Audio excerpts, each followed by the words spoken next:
Good morning mga igan at pasensya na at medyo haggard tayo ngayon at magluluto tayo ngayon ng aking version ng kare-kare.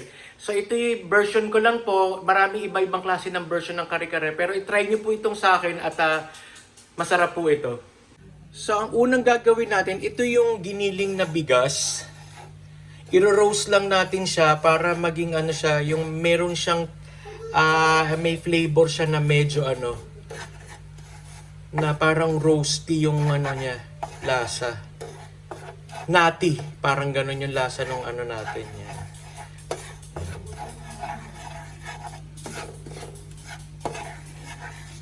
Bubusan lang natin siya hanggang maging brown. So ganyan mga igan so ganyan yung gagawing brown yung inyong giniling na bigas. Dapat ganyan na magiging itsura niyan.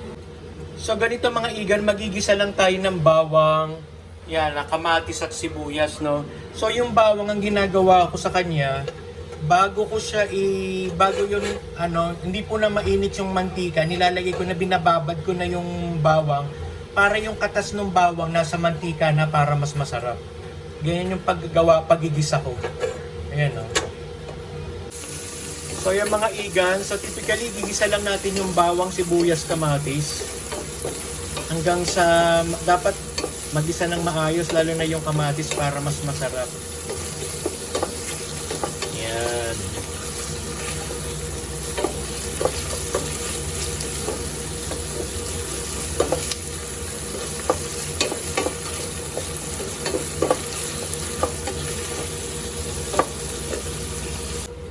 So yan, ilagay ko na yung aking peanut butter. Yan o. So ito yung peanut butter na hindi matamis, no, yung pangkare-kare, at yung may giniling na mani. Yan.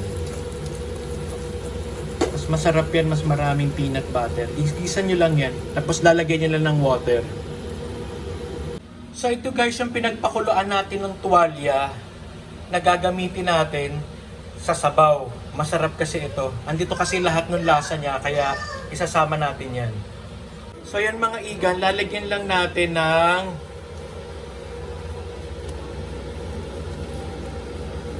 cubes, dalawa. And then pakukulan lang natin. Just make sure na hinahalo nyo palagi kasi either nadidikit yaan or aapaw yaan sa kawali ninyo. Lalo na kapag medyo maliit lang yung paglalagyan ninyo. So yan, pag kumukulo na siya, ito guys, naglalagay ako nito, coconut cream. Ito yung isang sikreto ko para sumarap yung kare-kare ko, coconut cream. So yan, ilagay na natin sa dyan. At bago siya kumulo ng ganyan, ilagay na natin itong ating aswete para may kulay na siya. So sorry mga iga, nakalimutan ko ipakita sa inyo. So ito, nilagay ko na yung tuwalya, pinalambot ko na yan. Yan. So pakukuluan lang natin dyan.